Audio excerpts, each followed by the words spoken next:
अगर कोई माँ अपने बच्चे को डांट रही होती है या मार रही होती है तो बाकी घर वाले आ जाएंगे, सास ससुर पति।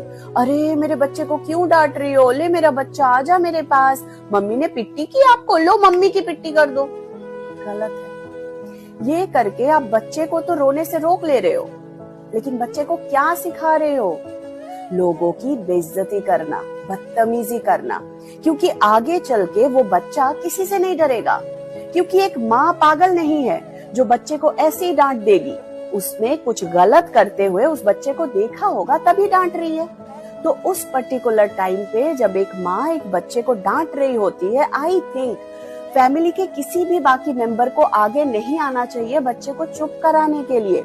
अगर बच्चा रोते रोते उनके पास जाता है कि दादी दादाजी मुझे डांटा मारा, तो उन्हें बोलना चाहिए कि बच्चे आपने जरूर कुछ गलती की होगी, तभी मम्मा ने आपको डांट